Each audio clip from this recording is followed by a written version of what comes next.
The galaxy burned bright with conquest, not the uncontrolled fires of old night, but the precise, cleansing flames of the great crusade. We were unstoppable, legion after legion, world after world, brought into the fold. The Emperor's light reached further every day, pushing back the shadows that had choked mankind for millennia. Terra felt distant, a memory, because the future was being forged right here, in the thunder of bolters and the roar of starship engines. Humanity, fractured and afraid for so long, was finding its strength again, united under one banner, one vision. His vision and his sons, oh, his sons, the Primarchs, giants forged in war and wisdom, each one a masterpiece, a facet of the Emperor's own impossible brilliance reflected in flesh and steel. They led the Legiones Astartes, his angels of death, not just as commanders, but as avatars of the imperial truth. They were living proof that reason and strength could conquer superstition and terror. They strode onto alien battlefields like demigods, shattering fortresses, breaking Xenos' empires, and lifting terrified human populations into the safety of the Imperium. Victory wasn't just common, it was inevitable. It tasted like ozone and hot metal and the clean air of liberated worlds. Among these titans, one shone with a particular intensity, Horus Lupercal. First found, favored, his charisma wasn't just command, it was gravity. Men, Astartes, even his brother Primarchs, wanted to follow him. He fought with a terrifying grace, strategized with a mind that saw the galaxy as a grand puzzle, and loved his legion, his son's with a fierce, protective warmth that mirrored the Emperor's own. He understood the Crusade's purpose, its vital necessity. Like no other, he embodied it. When the Emperor looked upon his generals, seeking the one worthy to bear the ultimate mantle, the choice felt right, obvious. Warmaster Horus Lupercal, the Emperor's own sword arm, entrusted with the culmination of his grand design. The title wasn't just rank, it was a sacred bond. The father placing the fate of his dream into the hands of his most beloved son. The future wasn't just bright, it was a diamond promise, unity, enlightenment, a galaxy secured for humanity forever. Then Terra, the Emperor called back, a project of ultimate importance, he said, something requiring his personal attention deep within the palace, something vital for the secured future Horus was fighting to deliver. We understood. The Crusade's final stages were complex, demanding, but manageable. Horus was Warmaster. He had the loyalty of the legions, the respect of the Primarchs, the strategic genius to see it through. The Emperor's trust was absolute. He boarded his golden barge, and the light seemed to dim just a fraction as he departed for the Sol system. The mantle settled fully onto Horus's shoulders. The Imperium stood at its zenith, glorious and unstoppable. Horus commanded the greatest military force the galaxy had ever known. We surged forward, confident, proud. The end was in sight. Davin, a wretched moon-orbiting a gas giant, clinging to old, forbidden ways despite imperial compliance. A rebellion flared, stubborn and irritating. Horus led the pacification himself. It should have been swift, brutal, decisive.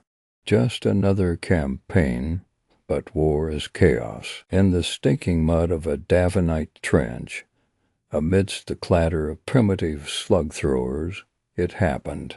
A champion, desperate, wielding a blade that shouldn't have existed, not steel, but something wrong. It pulsed with a sickly light, etched with symbols that hurt the eyes. Horus, magnificent Horus, moved like lightning, but the blade, twisted asterisk. It found the gap in his auramite, slid past defenses forged by the Emperor's own hand. It struck deep, not just flesh, soul. He fell. The Warmaster fell, not to a mighty warlord, not in glorious battle against a worthy foe, but to a poisoned shard of malice wielded by a fanatic in the filth.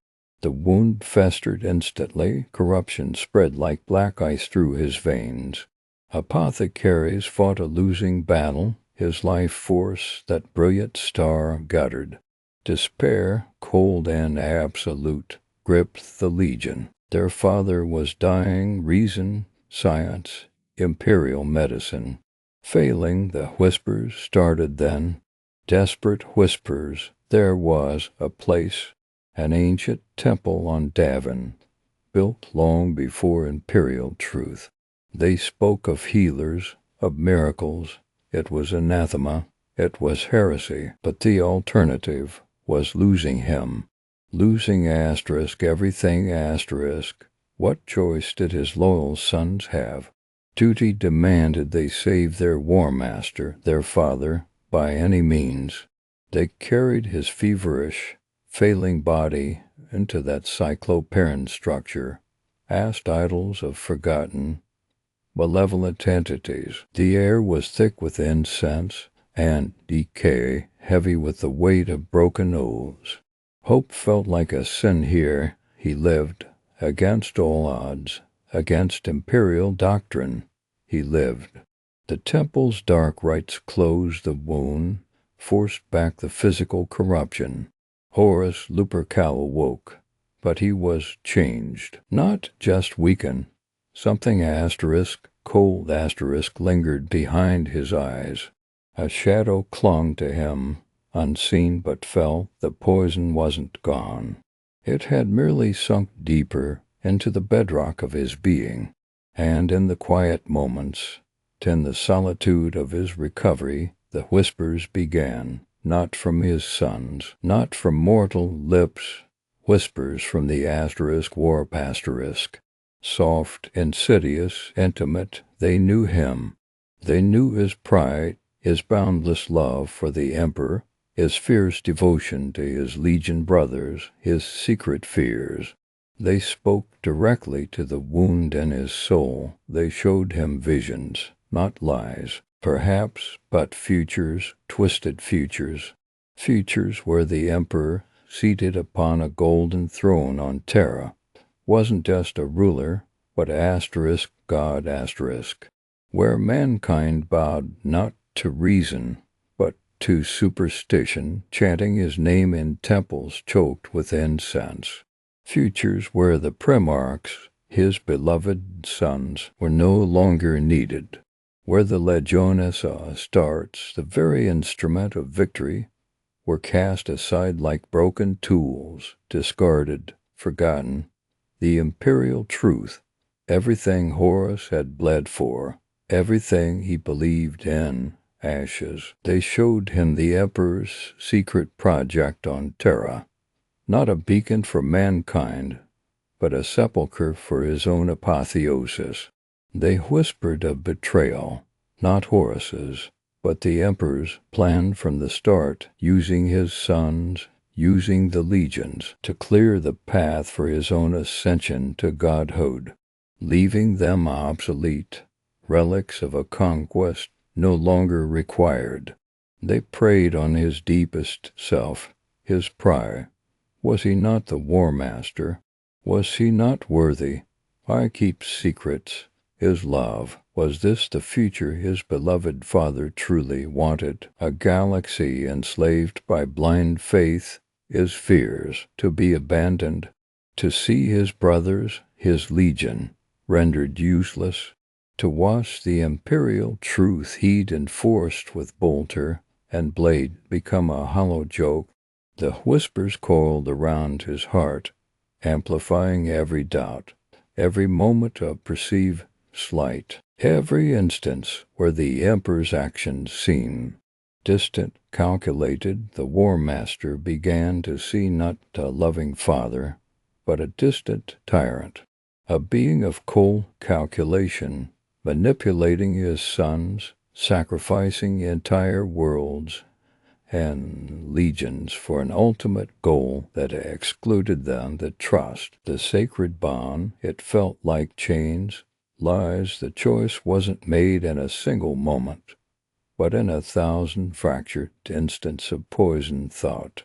The visions solidified, the whispers became promises, power, real power, power to stop that grim future, power to seize control, to guide humanity not towards the Emperor's cold, distant godhood, but towards a destiny Horus could shape, a destiny where the Primarchs ruled, where the legions were honored, where strength and loyalty were rewarded, not discarded. The dark gods offered him the means to prevent the betrayal they showed him. They offered him the strength to save the Imperium from its own emperor.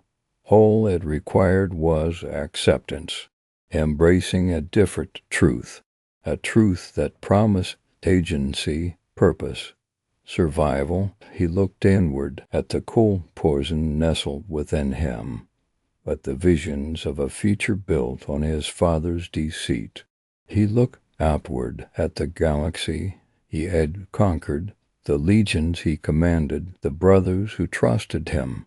The love curdled into something darker, sharper. Betrayal demanded betrayal. Tyranny demanded defiance. The Warmaster, beloved son, chosen champion, made his choice. He reached out, not towards the fading light of distant Terra, but into the swirling, potent darkness offered by the ruinous bowers. He embraced their gifts. He welcomed their strength. The poison in his soul ignited, becoming a furnace of dark ambition. The light in Horus Lupercal's eyes didn't just dim. It was violently, decisively extinguished. The Warmaster turned. The heresy began. The rise of Abaddon, from Luna Volf to Despoiler of Worlds right from the start. Abaddon was marked for destruction. He began amid the crushed rockcrete and toxic smog of old Terra itself, born long before the sky caught fire with the great Crusades ships. Imagine the brutal underhives, a place forgotten by any light. That was his cradle, sustained only by his own savage will, sharpened by constant war against other desperate fragments of humanity. He killed to eat, he killed to survive another day. That relentless drive, that burning core refusing to be extinguished, is what they found. Biological markers flared when the Legion scouts tested his blood, a genetic echo, a lineage pointing back beyond Terra itself. He belonged to Horus Lupercal. They pulled the half-dead predator from the gutters, and in return, he gave them a fang without peer. The Luna wolves molded savagery into cold brilliance. Abaddon didn't just joy. He consumed the Legion's purpose. He saw himself reflected in Horus. Ambition, fury, the raw power to command destiny. He clawed his way to the right hand of the Warmaster, becoming first Captain Ezekiel Abaddon. He wasn't just a warrior, but the Warmaster's absolute instrument. Horus pointed, and Abaddon eliminated. Istvaan III taught him ruthlessness. The surface still echoes with the death screams of brothers. Abaddon himself purged on Horus's orders. He watched Horus wear the mantle of empire closer than ever as the Emperor retreated to Terra, and in the shadow of that Titan, a quiet ember glowed in Abaddon's heart. Was command his only limit? Did Horus truly recognize the weapon he held? Could he have borne that mantle, quiet doubts beneath absolute loyalty? He carried the Warmaster's vision like a sacred oath. Then, Davin, the cursed blade, the desperate gamble in that shrouded temple, the air thick with incense and despair. Abaddon witnessed the poison take root, not just in Horus's body, but in his very being. The Warmaster returns changed, hardened, whispering secrets older than stars, speaking of gods the legions had sworn to extinguish. This wasn't unity, not anymore. Horus called it necessity. Abaddon heard only his father's command, now edged with darkness.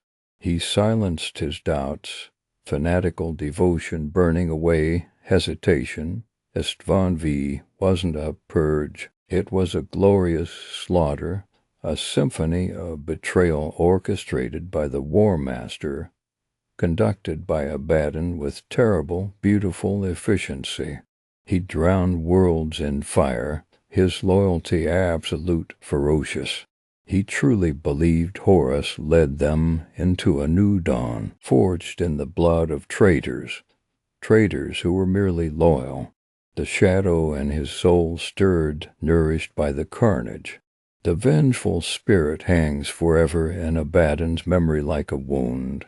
The battle aboard the ship wasn't just war, it was an unmaking. He felt the Emperor's terrible psychic power, brighter and colder than any star. He saw the blow land, saw the impossible. The Warmaster struck down, obliterated.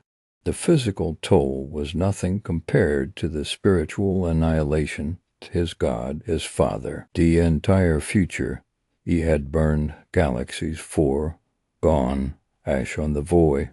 Silence roared in the retreating boarding pods as terror receded. Agony twisted into something darker, hotter. It forged a resolve harder than adamantium. Horus had failed, failed. The gods who granted him power had failed him. Such weakness was a betrayal all its own. No god, not Horus, not the Emperor, not even the Masterisk, would ever again decide humanity's fate. That was his right, his purpose, his only strength. His whispered vow on the molten decks became the core of his being. Never again. This war wasn't over. This long war was his. Nah, he would finish what Horus couldn't. That vow meant rejecting their direct embrace. Temptations crossed the bridge. Power, unimaginable, eternal, becoming a flesh-crafted mountain roaring with godly might. He saw others succumb, saw them become mere extensions of a dark god's wool pawns bound forever. That was enslavement. Abaddon craved not immortality, but dominance. His path demanded free will, the cold control to shape fate himself. Daemonhood was a gilded cage. His power came from pitting the gods against each other, a subtle, lethal game. Corn roared for skulls. He would give them, but perhaps those skulls weakened the Tzeentchian scheme too. Nurgle desired despair. Slaughter could bloom that despair faster than any plague. He became the master manipulator, a whirlwind of strategic carnage, held together by a will forged in Terra's gutter and temper on Istvaan's fields. His devotion wasn't to chaos, but to its use. The shattered remnants of the Traitor Legions drifted in the eye. Mere bandits preying on each other. They were weak, pathetic remnants playing at war. Abaddon saw ruins. He saw an army waiting to be born. Not through negotiation, but raw, unyielding force. Hezekiah Abaddon returned, not as a survivor, but a conqueror. He broke warlords, crushed champions, orchestrated pogroms that erased whole war bands. The message was seared into the survivors' minds: fight for me or become nothing. His charisma was a cold fire, stoked by proven strength and utter conviction.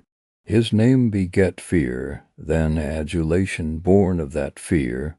The lunar wolves, the sons of Horus, they were ghosts. From the ashes the Black Legion rose. He was its black heart, its iron wool. He became the Despoiler. Abaddon the Armless, a childish taunt. His lost hand was irrelevant, his grip on destiny tightened, with every soul sworn to his banner. Then he took the Talon, not merely retrieved his old weapon, but claimed Horus's weapon. That monstrous gauntlet, that relic of betrayal and regicide. Its claws dripped with the memory of shattered imperial truth.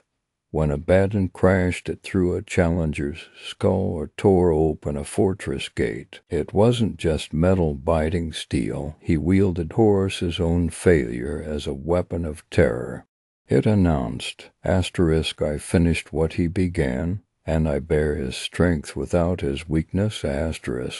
It killed bodies, yes, but more importantly, it shattered imperial morale. The phantom of the heresy stalked the battlefield again, made manifest in Horus's favored son. Its gleam in the war plight terrified entire systems long before his fleet broke orbit. Every strike was a psychological declaration against the false emperor. There were setbacks, centuries slipping into millennia. In the eyes met tides, secrets unearthed, alliances and betrayals. Always he played the great game against the gods themselves.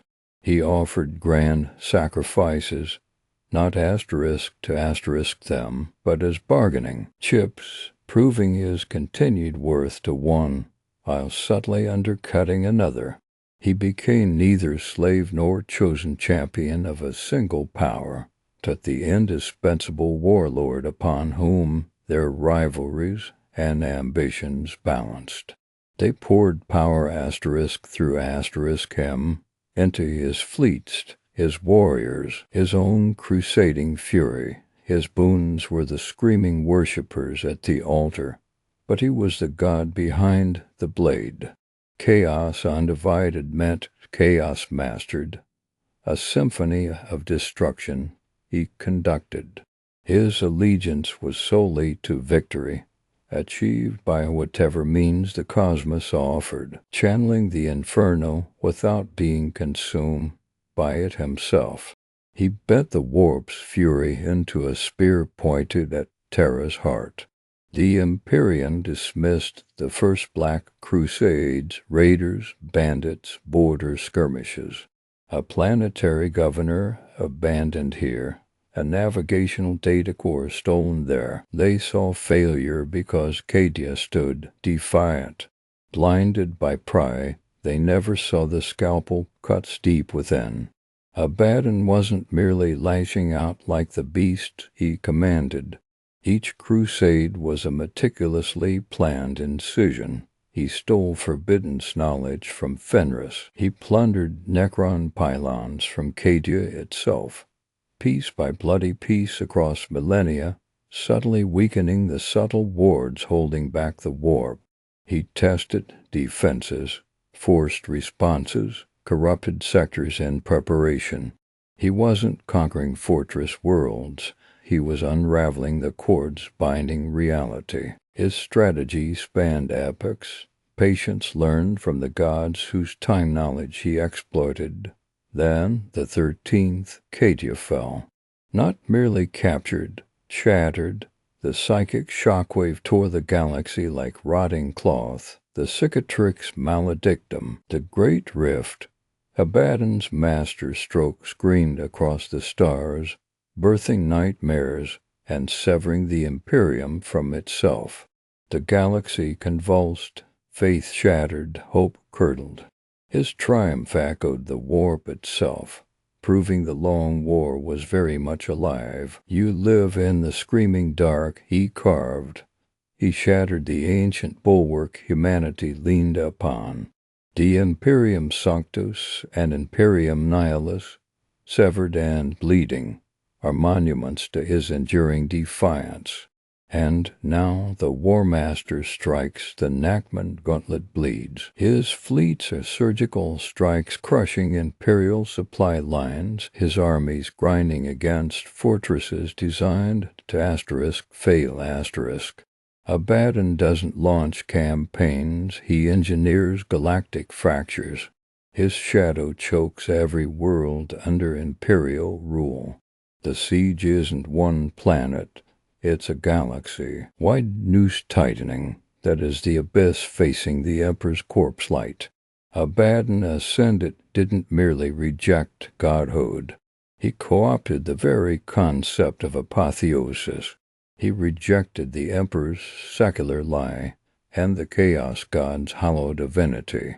His godhood is made manifest across eternity. He is eternal war. He is unbroken defiance where Horus fell enslaved to the Pantheon. Abaddon harnesses them like a blacksmith channels fire. He is the inheritor, the unfettered wool, the embodiment of humanity's capacity for everlasting ruin. Terra fears him.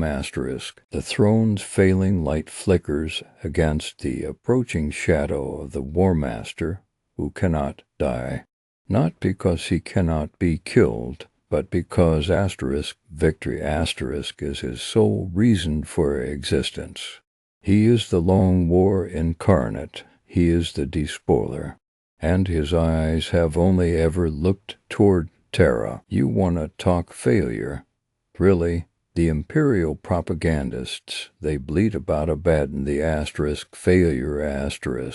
13 times he struck, 13 times he was beaten back. Simple, safe, comforting, isn't it?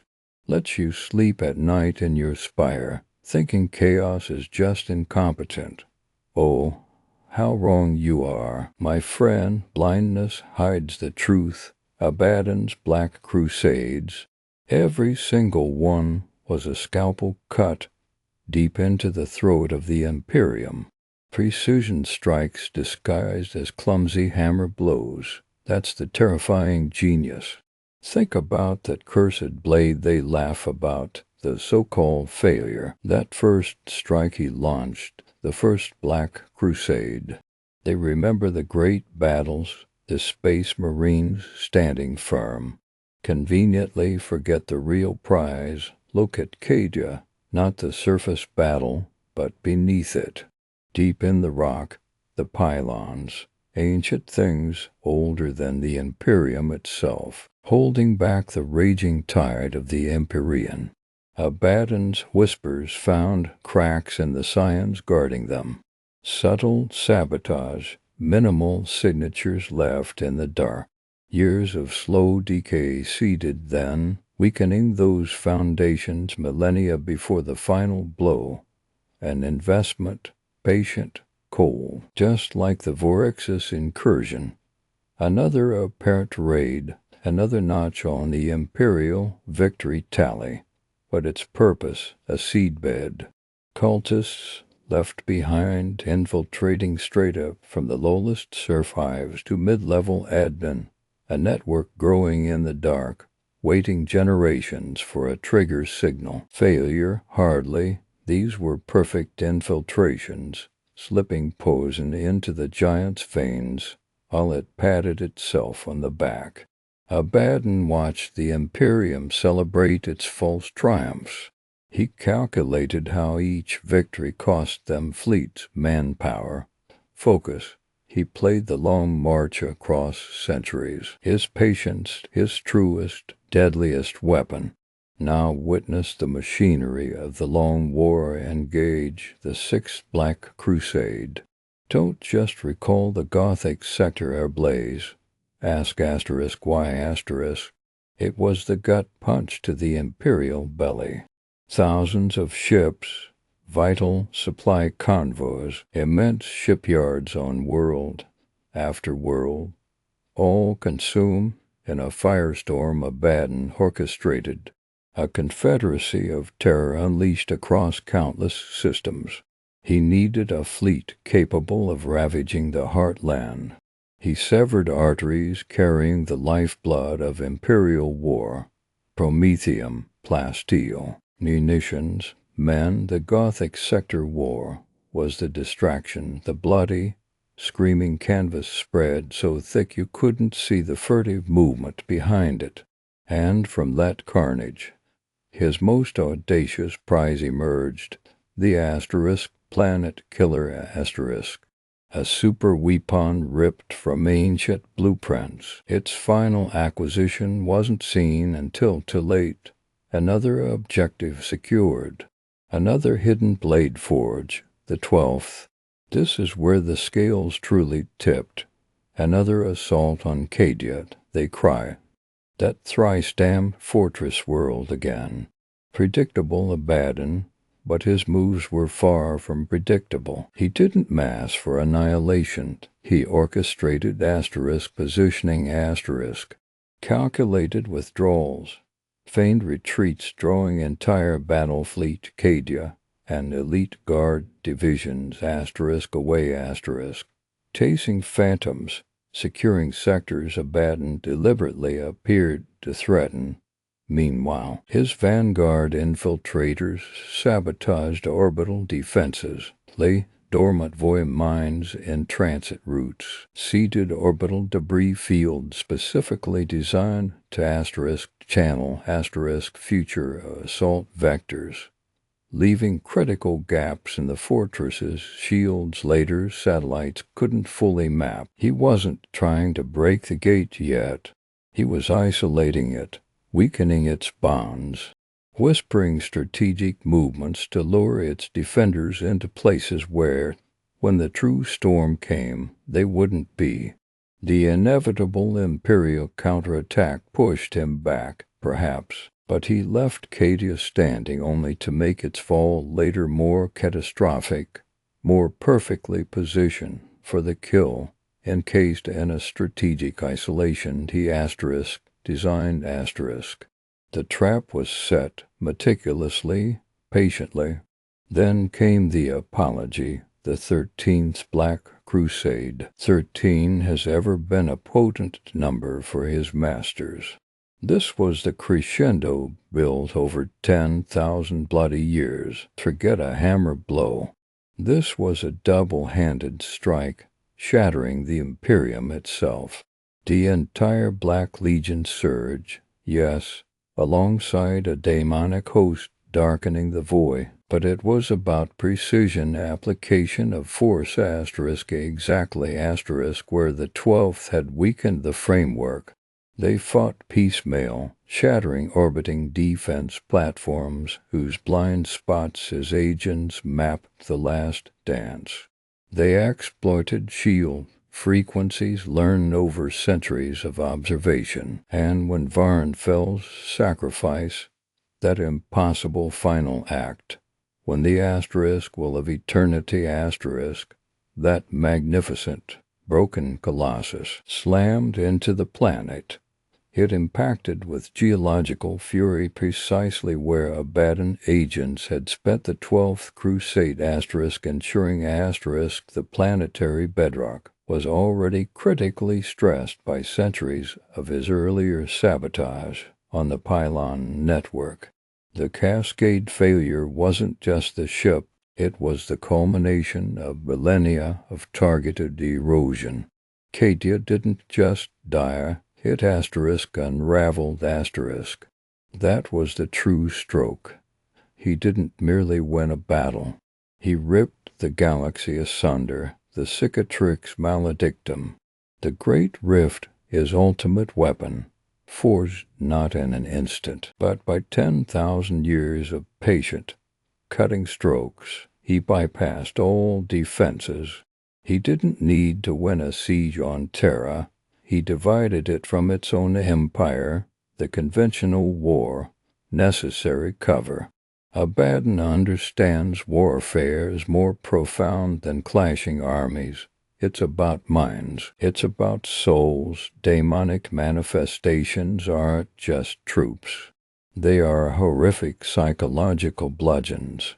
Seeing comrades torn apart by unreal nightmares or turning upon each other driven mad by warp whispers, it saps resolve far more effectively than bolter shells. Morale crumbles, loyalties fracture, his agents whisper behind fortress walls before a black fleet even arrives, fanning grievances, igniting cults. Uprisings bloom inside strongholds assume safe, forcing imperial defenders to fight their own cities while glancing fearfully at the stars for the main assault. Choice chaos and resources. He understands imperial recovery needs armies, guns, chips. So he aims not just at battle fleets, but the forges that build them. Sudden, devastating raids on key forge worlds. Not occupations, surgical excisions. Destroy the Adeptus Mechanicus enclaves most adept at forging potent plasma reactors or advanced targeting systems. Skeins of crucial life support tech. Obliterated promethium refining stations. Smashed gene laboratories cloning replacement guardsmen. Heresy D strikes cripple replenishment, forcing desperate delays and inferior kit. He starves the imperial war machine before it can clash with his own. And oh, how he loves imperial rigidity. Your dogmatic adherence, like the Codex ASTARTES ... Your sacred tome, beautiful, predictable patterns, regimented dispositions for ultramarine successors ... Predictable fleet deployments. He studies it, he anticipates it, he baits it. He lures chapters into traps specifically designed to exploit their doctrine-mandated formations. Devastating ambushes strike weak points precisely where chapters following the codex to the letter must position their scouts or rear guards. Your doctrines are blueprints for him. He reads your hymns and sermons, knowing well the lengths you'll go to defend a relic shrine or punish heresy claim. He sets traps with saints' bones as bait. He sacrifices entire warbands just to pin your finest assets guarding useless dogma, while he drives the knife elsewhere. Your faith in your own system blinds you to his pragmatism.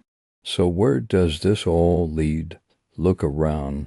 Look at the galaxy Abaddon built *. The Great Rift isn't just a scar. It's a strategic masterpiece. Terra glitters far away on one side. The tithes, the armies, the vital shrine worlds. Many are unreachable through the hellstorm without immense cost. And Abaddon's fleets.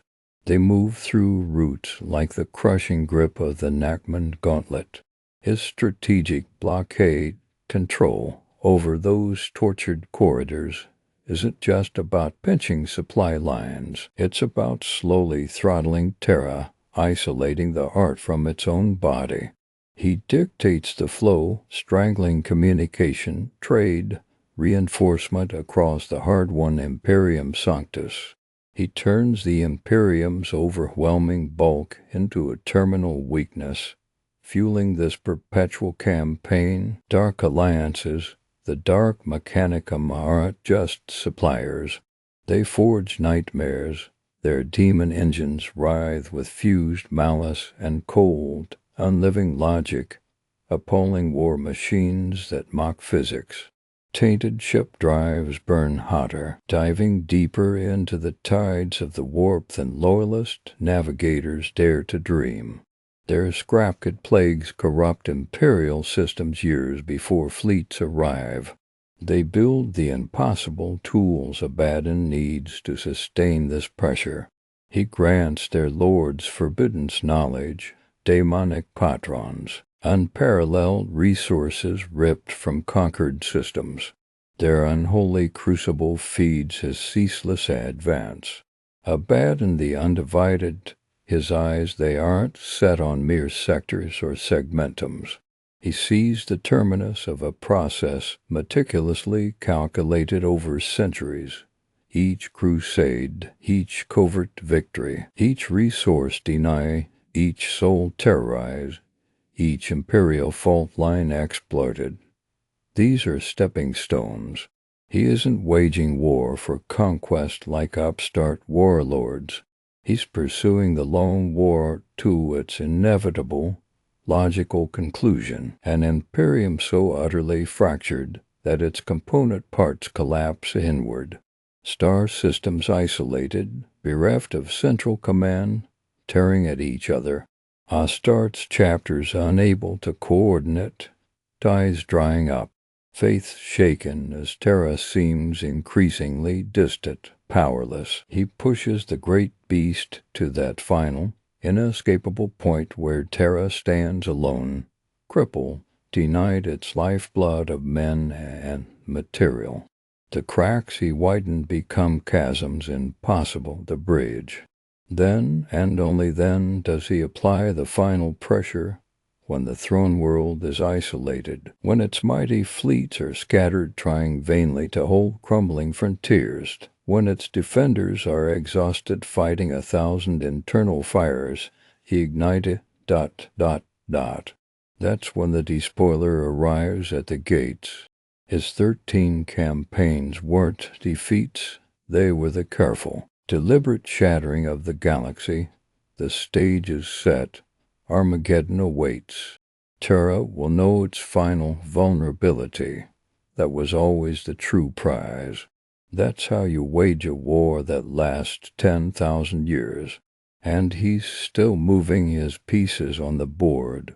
Forget ceremonial blades or ornate pistols. Abaddon's tools are instruments of galactic annihilation, each piece screaming his defiance. Start with the ***, Talon of Horus ***. Feel its weight. That's the legacy of a Primarch crushing your bones. Horus wielded it when he shattered worlds, when he stood closest to the throne. Now, it's Abaddon's fist. See those crackling energy fields. Molecular disruption fields, they don't just kill. They unravel your very being. Atom by atom, titans. Their adamantium hides peel like parchment under these claws. But it's more than just a weapon. It's a psychic lodestone, a lightning rod for the raw fury of the dark gods. When Abaddon strikes, the warp itself screams through the Talon, its hereditary command made manifest. Horus's failure forged into Abaddon's victory. Then there's the armor encasing him. Don't call it Terminator plate. That's too clean, too imperial. This is the **** armor of the end times ***. Imagine ancient, blasphemous ceramite fused with writhing organic grafts. Muscle, sinew, maybe something worse, machine spirits. Oh, they're still in there. Possessed, screaming, they want to fight, they hunger See those rents in the plating. Watch them seal shut before your eyes, warp energies knitting reality back together. Bolter shells, melting in blasts, they splash against shields woven from pure malice. And the terror, it's not just the sight of him.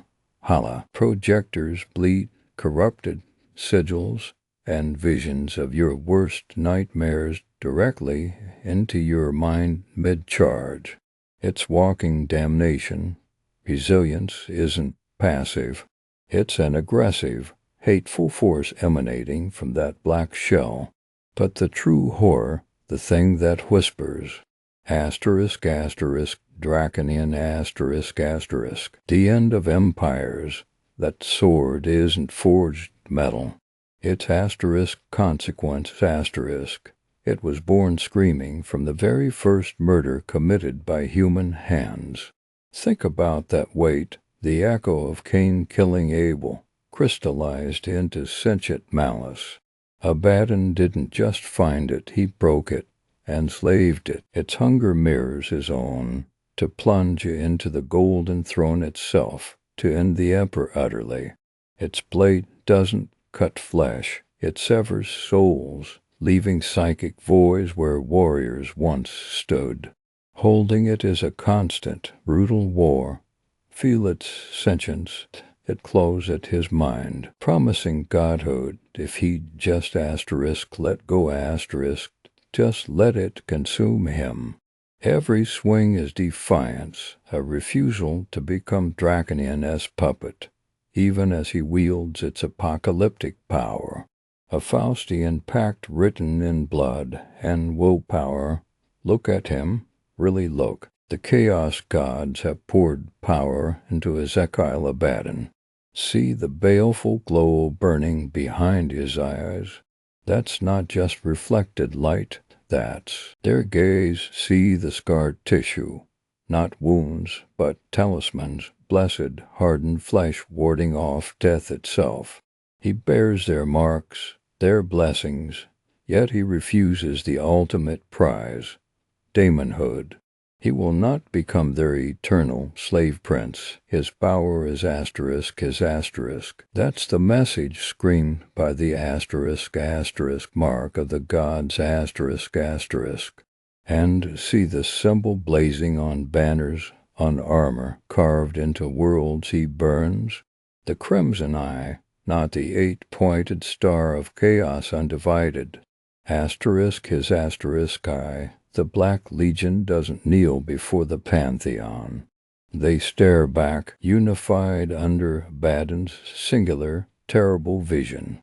Every mutation, every unholy sigil on his gear screams his ultimate heresy, using the divine as tools, not masters.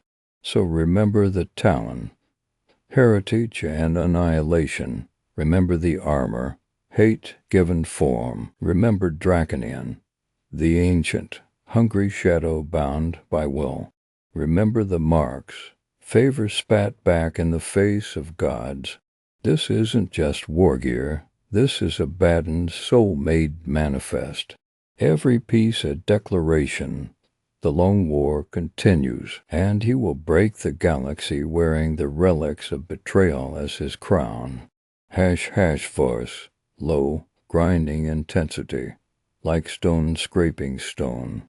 The cadence of a veteran recounting horrors to a squad mate under a dying sun. That feeling, that cold weight in your gut when defiance meets annihilation. Remember the celestial lions, you know the tales. Lions on the fields of glory, roaring faith in the golden throne loud enough to echo during Horus's own betrayal. Their courage was pure, blinding their sin in Abaddon's eyes. That very faith, that refusal to bend. The first Black Crusade wasn't just a war. It was the Despoiler's scream against the sky, and the lion stood right in its path, unbroken. He broke them utterly, broke them open, and left them bleeding out across the stars. But it wasn't enough, was it? He hurt them, but the Emperor's light still flickered in their eyes as they die. So he turned their own brothers against them. Subtle whispers in the ears of the Inquisition, centuries of poison poured into paranoid ears, missing tithes, falsified data slates, crippling audits, suddenly demanding chapter histories for battles fought 10 millennia gone. Watch fortresses refusing reinforcement coordinates. Righteous warriors starved of men and materiel, decade after agonizing decade, bled white not by chaos blades, but by paperwork stamped with the aquila. He didn't just destroy a chapter. He weaponized their unwavering belief into a trap that snapped shut for 1,000 years. Look at them now, barely a shadow. That's the cost of standing against *M*. The lesson screamed in hollowed-out armor. Defy the Despoiler, and extinction follows. Slow or fast, he delivers it. Sigismund tests the name tightens the knuckles, doesn't it? The eternal champion, Emperor's appointed angel of the sword. Faith incarnate in black ceramite, he knew Abaddon, knew the ambition festering in that ornate armor long before it turned black. Saw the rot where others saw Horus's favored son. They were almost perfect reflections, you understand? Abaddon the dark, tearing down edifice of the Imperium stone by stone. Sigismund the light, trying desperately to keep the foundations intact. Absolute destruction versus unshakable conviction. Their clash, stars, it wasn't war, it was prophecy. The eternal crusader not just a ship then, but a stage lit by plasma fires and the silent void.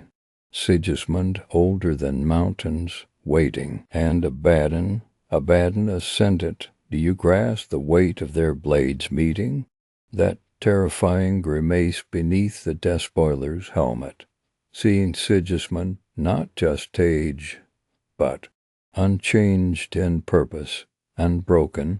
That heresy stung sharper than any blow. Sigismund fought like a god of death. Every cut was finality, yet Abaddon met him. He pushed back against the Emperor's sword disciple, and he tore the Talon of Horus through ancient plate, tasted victory over the greatest warrior the Imperium ever forged, not through strength alone, though it was monstrous, but through the sheer ruthless fire of his abyssal ambition. Sigismund saw it as he fell, didn't he, that chilling breath escaping him as crimson life spilled? The unbearable truth. He is everything you saw in him. He is your doom, and the doom of all. He is war eternal. Not a curse. A last, agonizing confirmation. The black crusades you stand amidst. They were born in Sigismund's dying gasp. Deep witchery now. Ancient grudges turned into galaxy-cracking tools. Remember the whispers. The lion meant his first legion unsplittable, secrets buried under Caliban's crust. He was wrong. Abaddon burrowed through those lies like a worm in rotting fruit. But how he found Eldar trickery, or something older, the webways, the shattered pieces of Kelber, Hal's terrible Tachulka engine, that cursed thing that danced on the line between sorcery and tech priest madness. He spoke to it. Somehow he made the thing that once served the lion listen hear his will as it heard loyal Tyrell's millennia before. Its betrayal was exquisite poison. Those secrets it yielded. Galaxies fell into chasms because of them. But Azrael, sweating in command, the bone-white rage of the lion's blade master, that was just the overture. He saw the cracks in the Unforgiven's obsession and poured in poison. Cipher, that phantom in the ragged hood. Abaddon knew his face, knew the twisting shame root of the fallen. He let whispers drift, suggestions bloom. Let Cipher chase phantom betrayals that rattled the rock itself, keeping the First Legion blind and chasing ghosts, while the Despoiler built his warp-spawned gateway. Then the Hexarchy, stars, pure carnage painted on imperial fools. He spun webs of false data, forged scrolls dripping with sanctified seals, pitted sun against sun, dark angels, savaging raven guards stalking ultramarines haunting their allies, righteous orders countermanded by fabricated doctrines. Brothers killed brothers over lies Abaddon seeded, you felt it. That seismic tremor shaking the foundations of every chapter. That deep, agonizing leap of mistrust ripped through the bedrock of the Astartes. That was his work, shattering unity without lifting the Talon. Did they think one Primarch would stop the tie? One son of the Emperor rising from stasis silk changed the path. Guilliman, the avenging son, back from the dead, stripping away ritual, replacing prayer with cool logistics. Breathless efficiency meets rotting fortresses. Did the despoiler flinch? No, his black gaze just narrowed, dissecting. The despoiler doesn't rage blindly like Hangren. He plans. He watched the indomitous crusade carve its blazing pathway back towards Terra, and he set a trap measured in suns, Naquin, Assatinile warfare on a galactic scale. Titans like gargantuan statues choking the passage lanes. Fortresses welded together with the bones of conquered worlds, ghost fleets dancing in the rolling warp storms he commands. The Naquin gauntlet isn't just a blockade. It's a closing fist squeezing the very veins bringing lifeblood to Terra. Guilliman hits it like a hammer against obsidian, hard, relentless, prying open temporary breaches with the fury of vengeance. Yet with each victory comes mounting attrition as Abaddon feeds his jaws more slaves and demon engines. It's a grinding dirge against the warp's own energies bleeding into the void. Cadaver fleets grind against reforged Legion warships. This is more than a war front. It's the fulcrum. Here is where the despoiler tests the avenging son's mettle. Where faith in humanity's future meets the yawning hunger of the eye, Guilliman believes he bought time. Abaddon shapes time itself into a noose. That confrontation, it festers in the void. Both champions watching, waiting, gathering. The Hydra's coils tighten around the Imperium's necessary life lanes. He shapes the battlefield. The stage is set for the true endgame. Guilliman's justice finally meeting Abaddon's endless hate on that scale. Even Primarchs tremble. Okay, listen close. Let me paint the picture of how Ezekiel Abaddon commands his Black Legion. It's not rulership, not truly, it's orchestrated destruction. Picture vengeful spirit, stratagem.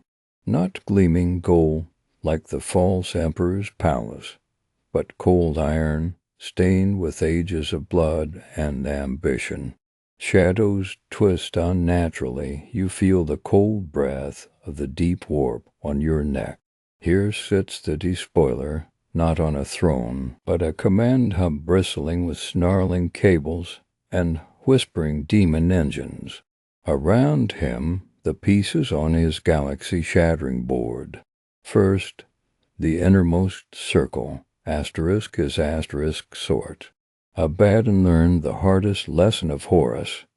Dependence on a single source is weakness, so he built a triumvirate forged in pure, ruthless merit. Iskandar Kyan, feel that pressure against your mind's eye. That's him, a sorcerer of terrifying power. His gift isn't just hurling warp fire, it's navigation through terror incarnate, scrying enemy fleets through the raw stuff of nightmares, whispering madness into enemy commanders. He perceives realities we cannot, a spider weaving his web.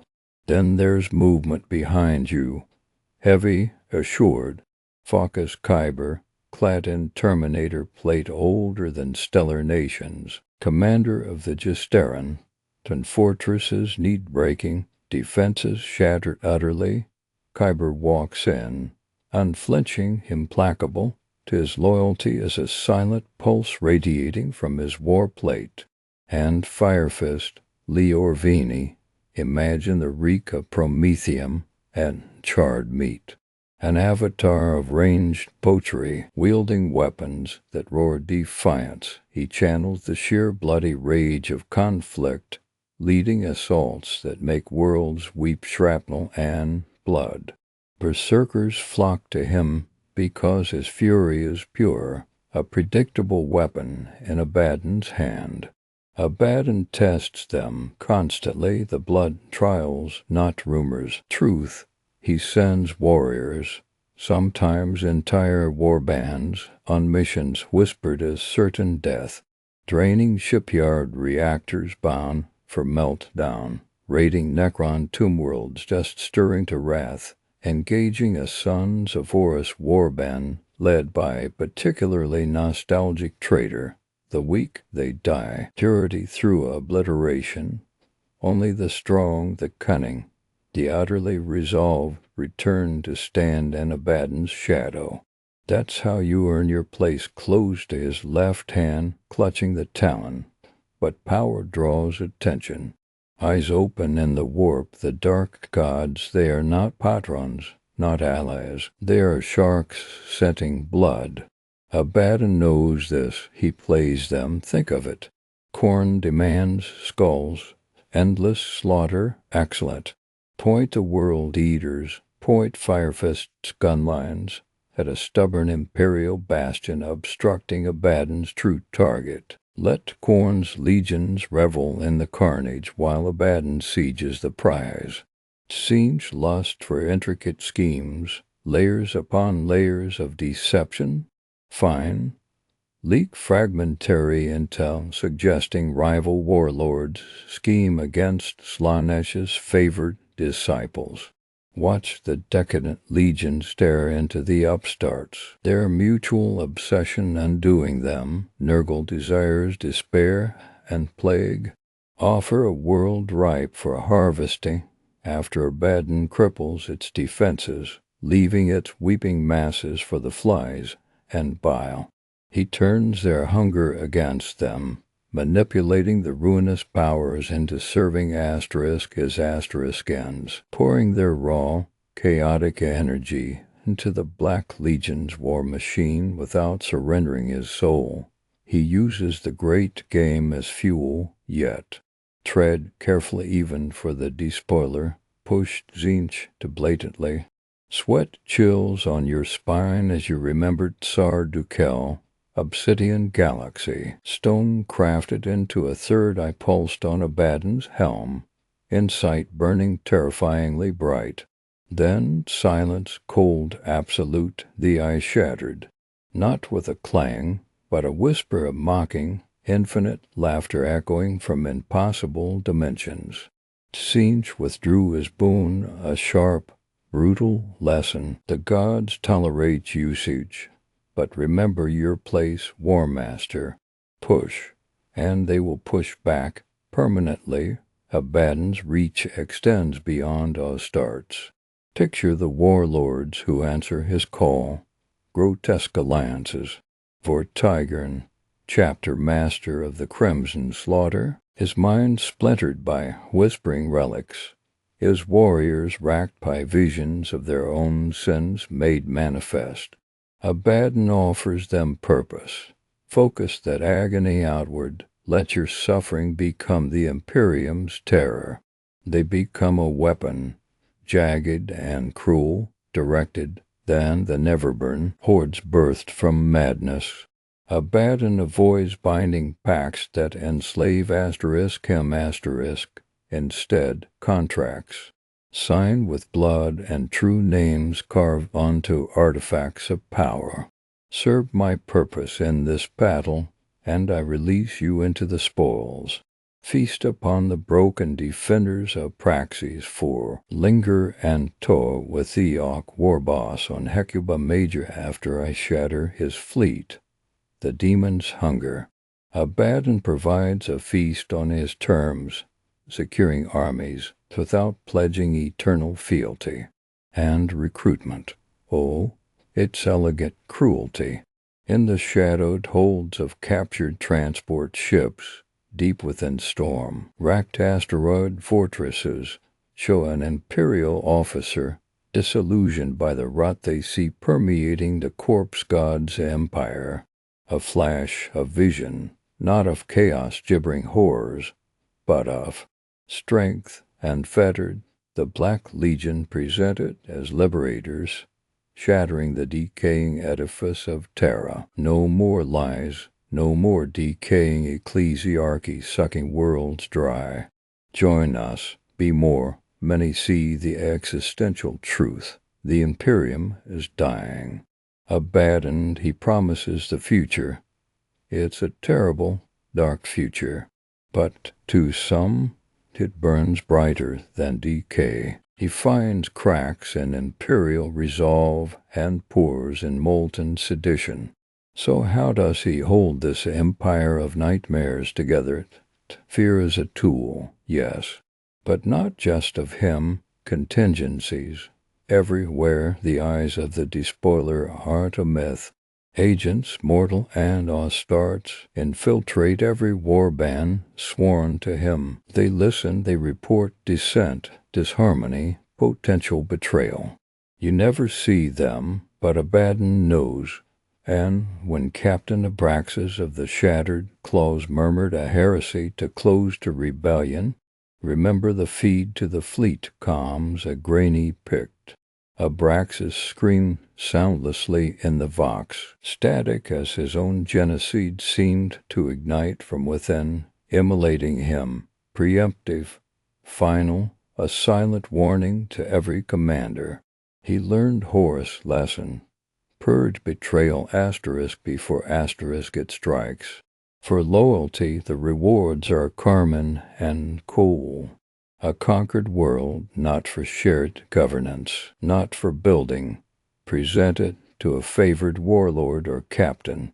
A trophy yours, do with it as you please, rule as dictator. Bind its populace into twisted worship to secure dark pacts.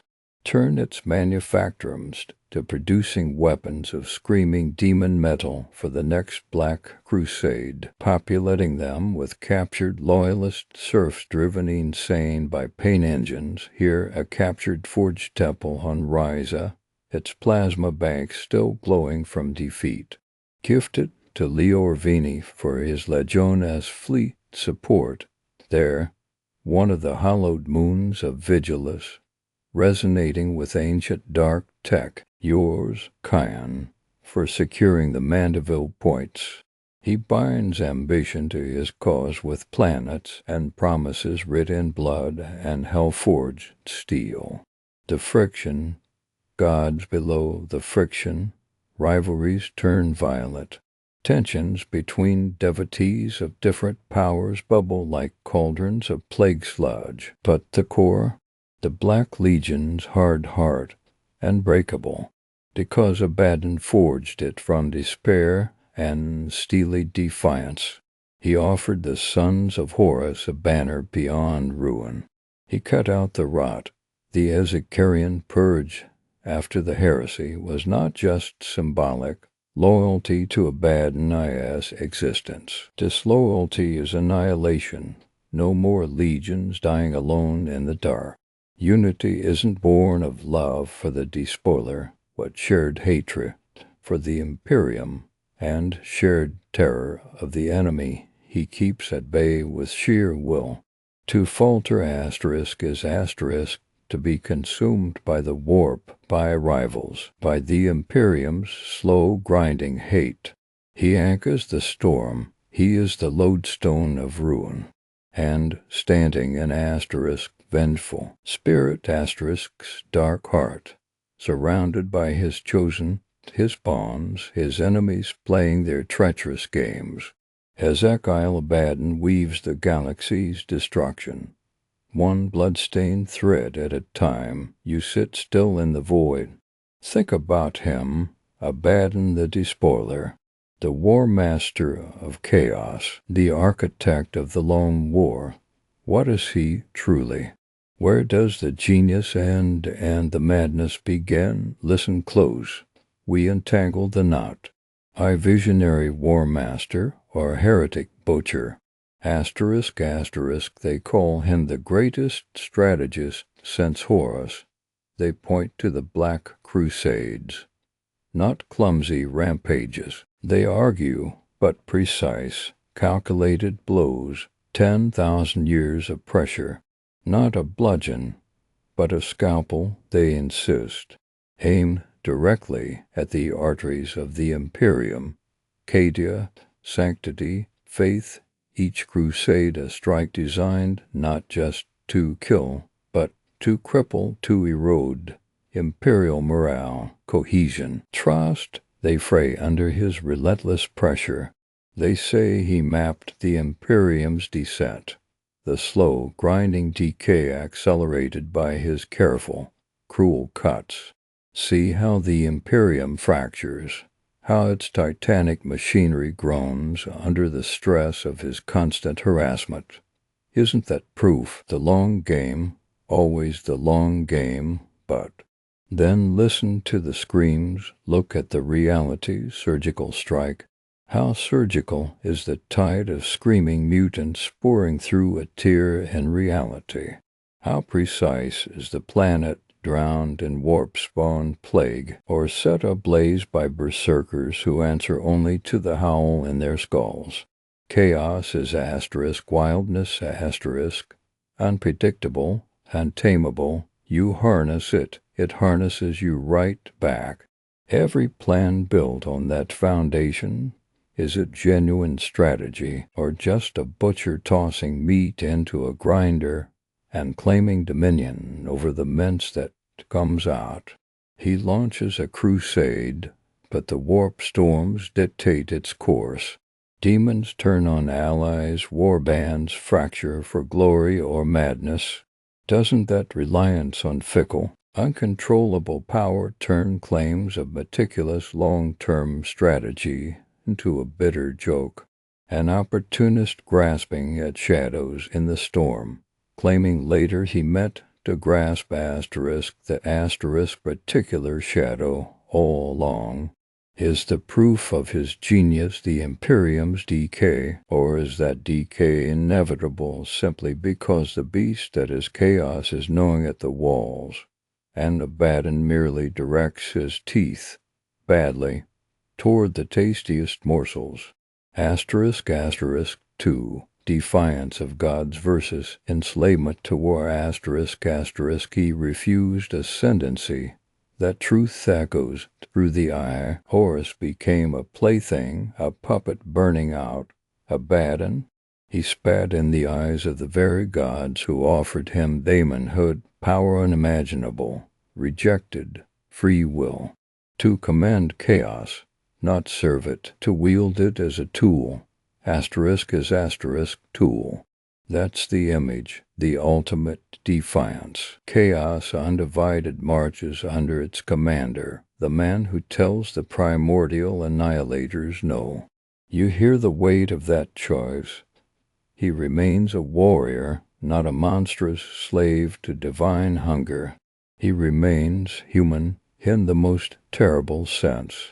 That claw isn't a mutation. It's a weapon he took. He is the master, isn't he? Or is it a different kind of cage? Look at the cost. 10 millennia. 10,000 years consumed by a single purpose, vengeance. Not building, not creating, only tearing down. The Imperium must burn. The Emperor must fall. Hatred, vengeance. It's a forge where every victory, every soul broken, feeds the flames of his fury. Isn't that its own kind of slavery, a slavery to an impossible mission? He commands demons, yes, but only because his mission aligns perfectly with their desire, annihilation. Isn't he walking the very path they carved out for him? And that sword, feel the chill, Drach'nyen, the end of empires. It has an appetite. It's not just a blade. It's a living prophecy of violence bound to his hand. Doesn't it whisper, doesn't it pull asterisk? His grand defiance might simply be trading the obvious chains of daemonhood for the insidious, silent chains of a weapon that demands apocalypse. He commands chaos only so long as his command delivers exactly what chaos wants. Endless, agonizing war. Not a master. Then, perhaps the perfect mortal avatar of chaos itself. Doom, magnificent, and trapped by the very war he thinks he wages freely. Asterisk 3. Humanity's destroyer or liberator. Asterisk he wears a crown of broken ideals. Think of the imperial truth the emperor once stouted, lies, Abaddon roars, chains, brutality enforced by a corpse on a throne. His is a necessary crusade. Rip the rotting edifice down, burn it all. Only through utter annihilation can humanity be freed from this brutal, soul-crushing tyranny. He offers not a new cage, he claims, but liberation through fire. Isn't the Imperium itself the architect of endless suffering? Isn't tearing that down the only path to ending it? A terrible, necessary mercy. Horus saw tyranny, so does Abaddon. Then look at the worlds he liberates, look closely, see the screaming cultists driven mad by whispers only he commands to channel. See the flesh pits, the skull thrones erected and cities reduced to ash. The governance imposed by the most brutal warlords who rule by fear, sacrifice, and the desperate, fleeting favor of the dark gods. How is that freedom? It's just a different kind of meat grinder. He feeds on their despair just as much as the Imperium does. He offers only chaos and suffering justified by a tyranny he inflicts. A planet burned and his name finds no relief. Only new masters demanding agony and worship, and the very cultists he depends on, fueled by despair manufactured by the war he perpetuates. They are not liberated souls, but tools as much as any imperial guardsman. Isn't there a terrible hypocrisy? He cites the emperor's betrayal, the corruption, while wielding corruption itself. His rebellion mirrors Horus's tragic arc, a defiance against perceived tyranny that inevitably descends into cosmic horror. Noble ideal, it curdles. Every time the destruction promises freedom, but delivers only deeper, more horrifying chains forged in the fires of his crusade. Asterisk 4. The echo of Horus his shadow stretches long. Horus Lupercal, the father he failed, the mantle he seized. Does his genius belong to him, or is it inherited? Just Horus's ghost playing out the old patterns. He wields the Talon of Horus. He leads sons of Horus, legionnaires who walk as black legionnaires. He wages the war Horus began. Is Abaddon an innovator? Did he forge new path in hell? Or is he the son desperately trying to prove himself worthy of a father's unfinished legacy, marching relentlessly down the same damn road? Is he trapped within the echo of a Primarch? Maybe, but look at history. Horus faced the emperor himself, and now Abaddon moves. Guilliman, the returned avenging son, a fragment of the emperor's own, will incarnate. The confrontation looms. Abaddon and Guilliman, a dark mirror to Horus and the emperor. History doesn't repeat, they say, but it rhymes. Is it destiny calling, or Abaddon consciously stepping onto the stage Horus once commanded? He wants that clash. He needs it.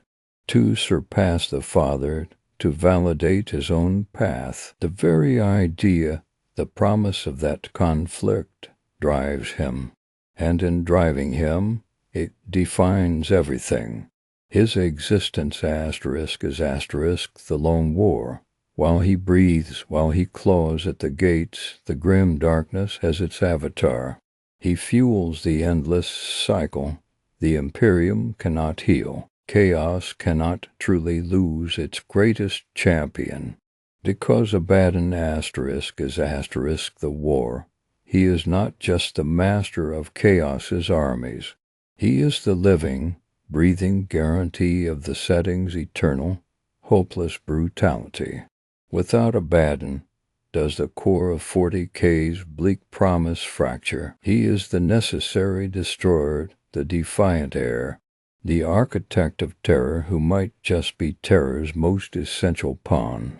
Think about that. The cost sits heavy in the void. The question isn't just who he is ...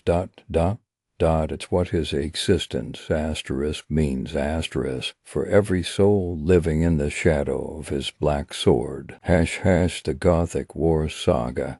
Abaddon's resurgence. The sector was poisoned slowly, long before the first warship burned. You have to understand how insidious it was. Imperial command thought the Gothic sector was secure, a bastion humming along ancient trade lanes. Complacent was the word. Fat on past glories and oblivious. Trade route stretched thin, like old nerves, barely patrolled by undermanned Navy reserves counting the days to shore leave.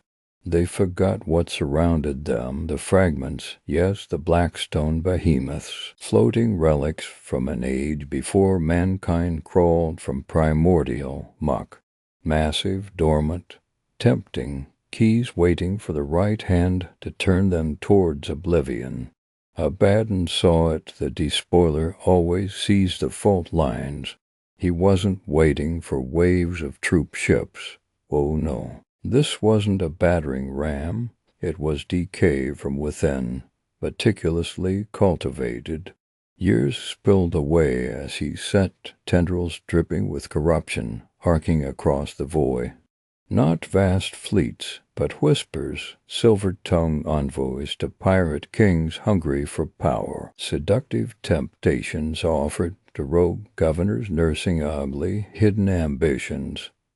Can you picture it?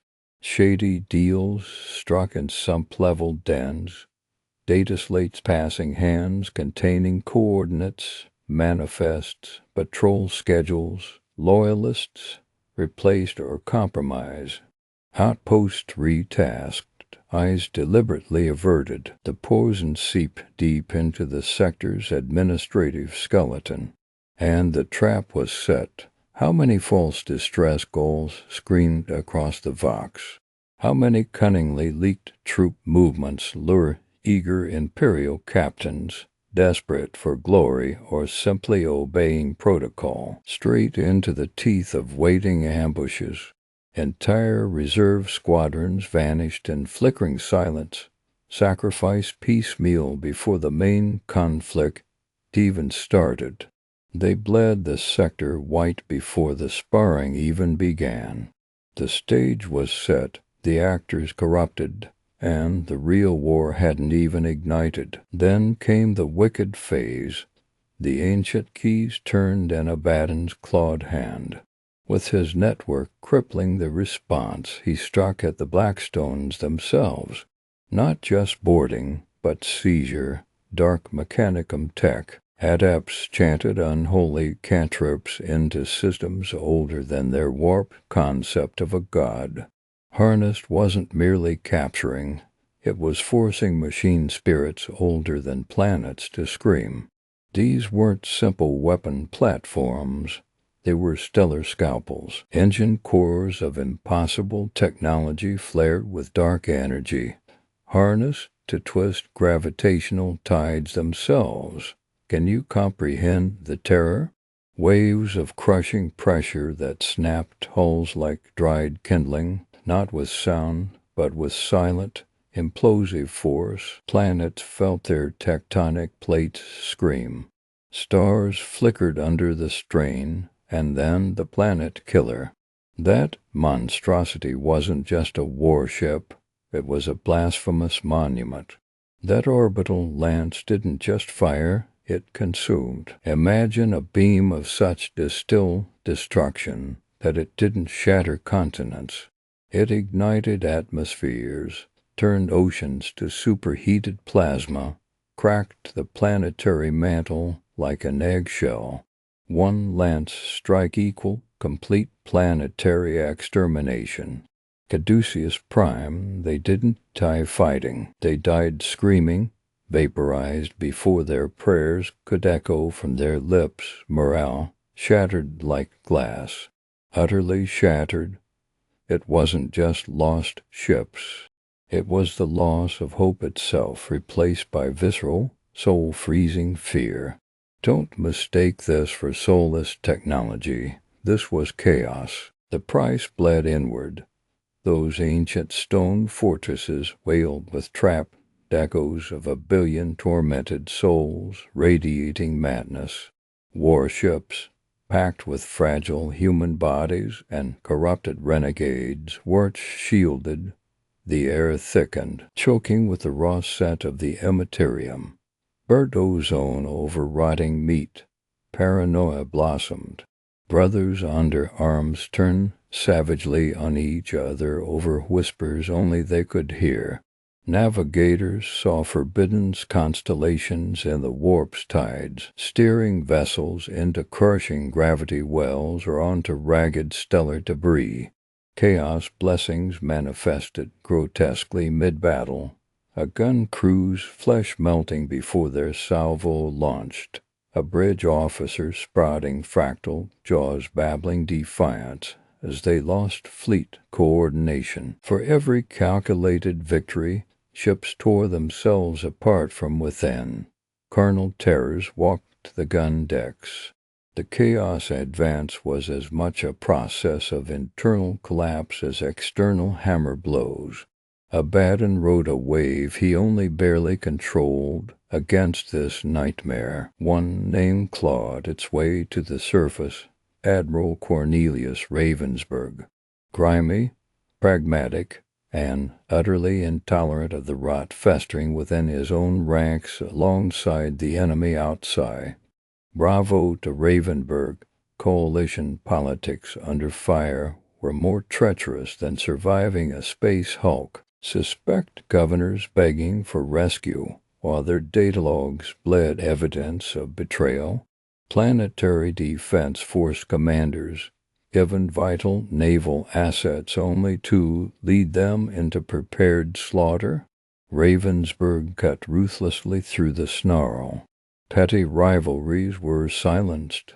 Questionable elements consolidated only if utterly essential and watched with the unblinking vigilance of a commissar's bolt pistol held ready. He managed the impossible. He forged an asterisk agglomerate of misery asterisk. Imperial Navy remnants, astounded survivors of planetary defense forces clinging to hollowed-out worlds, the stubborn fist of the Adeptus Mechanicus demanding their forges back, and the asterisk piety asterisk, the shock assault against corruption. Zeal didn't find holes. They punched through. Black Templar boarding torpedoes looked less like precision strikes and more like suicidal meteors launched at the tainted Blackstone fortresses themselves. The cost? It made your mind hurt. Entire Crusader squads immolated themselves reaching reactor conduits. Tech Marines fused molten slag within their armor, plating triggering meltdowns to cripple the fortress's gravitational pulse. Siege claws cracked alien crystal power relays with final prayers grunted through vox grills choked with backscatter and warp dust. Sacrifice wasn't measured. It hemorrhaged, but the impossible happened. Fortresses fell silent, their stolen firepower gutted from within by holy rage. Bit by agonizing bit, the tide asterisk began asterisk to drag against Abaddon's crest. ground was regained, but only measured in kilometers of smoldering graveyard planets and cracked orbital plates. Every molecule of space was paid for with oceans of loyal blood and machinery choked in sacrifice. The war ended not with an armada shattering, but with a calculated withdrawal as cold as void. Abaddon looked at the board. He saw the cost of holding territory racking up against the furious, bleeding beast Ravensburg had hammered into shape. Holding on to Gothic wasn't his stated prize at all. Holding it would bleed him dry. He wasn't after land. He wanted leverage. He wanted infamy. He wanted tools. So he pulled back, decisive, devastating blows to cover his exit, shattering key Imperial pursuit forces or glassing worlds deemed strategically damaging to abandon rather than defend. He pulled his core strength, the planet killer, the vengeful spirit, the fortresses, he hadn't lost, back into the choking embrace of the warp. He left a sector in ruins, drowning in the ashes of billions. But the despoiler didn't fail. He achieved his grim harvest. Planets shattered and secessionist dictators folded into the service of chaos offer something priceless. Stable supply lines pouring into the Eye of Terror. Stolen Mechanicum-forged satellites were hauled into the abyss, retooled as black factories churning out hull designs learned, correcting Imperial mistakes against the iron resolve of Admiral Ravensburg. Demon engines born in the fires of Gothic crawl from red-tinged assembly lines. This wasn't just a campaign, it was a crucible, a laboratory for a new doctrine of terror, witnessing the brutal efficiency of gravitational weapons, reshaping whole war zones. Those tactics resonated across the galaxy. The cold calculus of Xeno's threats like the Necron tomb fleets.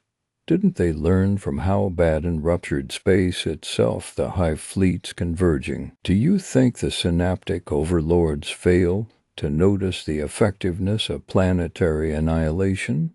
Abaddon taught the Leviathans subtle, world-breaking physics.